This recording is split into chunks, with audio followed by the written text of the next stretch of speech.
Senator Waters. Senator Mason. Thank you, Acting Deputy President. So recently I've been fortunate to do a bit of travelling, really some rather extensive travelling in the Asia Pacific.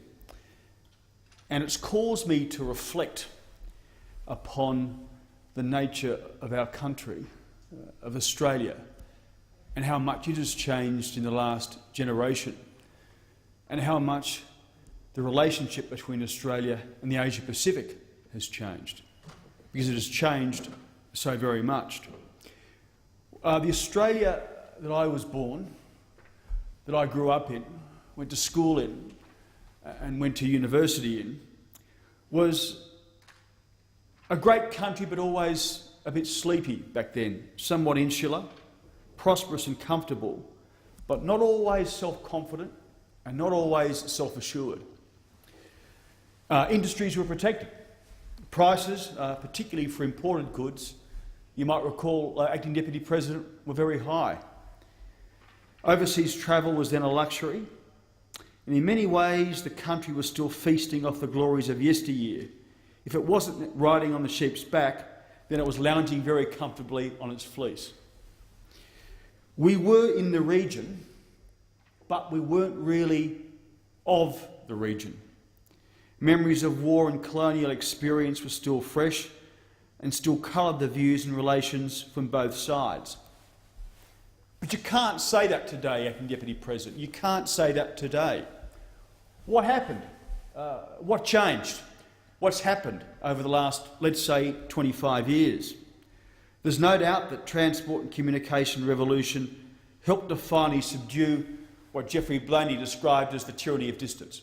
Sure, mobile phones and the internet have helped enormously to subdue the tyranny of distance.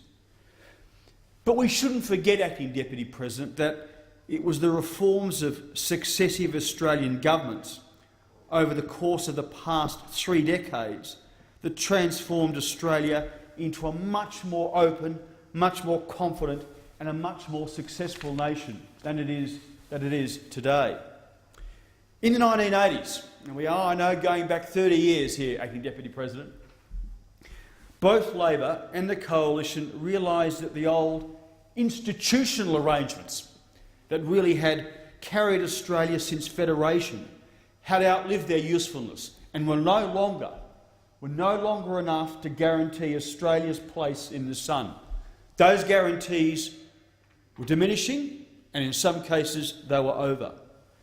Reforming the economy, opening Australia to the world, liberalising trade and investment were initiated largely by the Labor government, and they should be acknowledged for that, but supported in a bipartisan spirit by the Coalition, by the Liberal and National parties, which understood that it was in the national interest that changes be made, lest Australia be left behind in the Asia Pacific that was then just starting to emerge from slumber itself. We laugh and we shake our heads now, but how well I recall the then Prime Minister of Singapore, Mr Lee Kuan Yew, his observation about Australia in 1980, that Australia was destined to become, and I quote, the poor white trash of Asia. That's what Mr Lee said in 1980, that Australia was destined to become the poor white trash of Asia. And he was wrong. And he acknowledges, he's still alive today, Mr Lee, and he acknowledges that he was wrong. But if Australia hadn't changed, if we hadn't embarked on serious reform, today we'd be the world's largest trailer park. We'd be second-rate, and a second-rate country. Sadly, the bipartisan spirit of economic reform was rarely apparent as the Howard government continued the reform agenda.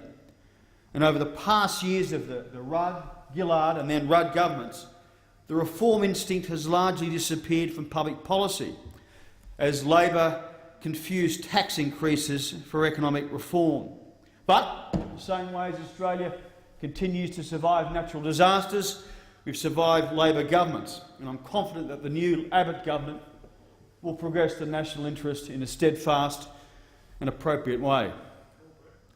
In the meantime, Acting Deputy President, Australia continues to enjoy the fruits of visionary work and tough decisions of past governments, which set our country on a new and better course.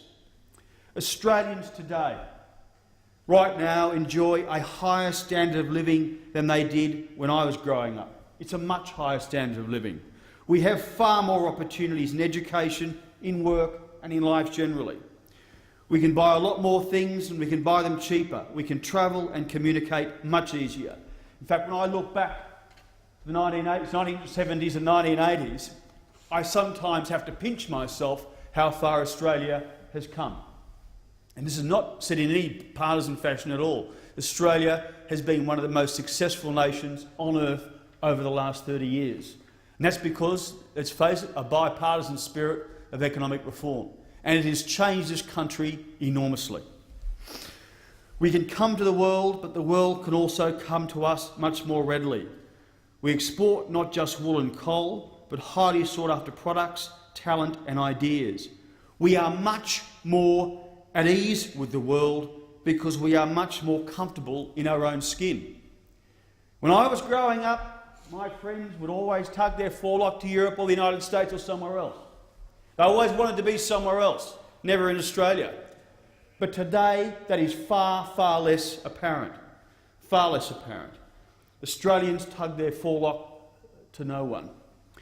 It's precisely because we are now economically confident and socially confident that we can progress initiatives like the New Colombo Plan, which is one of the flagship programs of the Abbott government.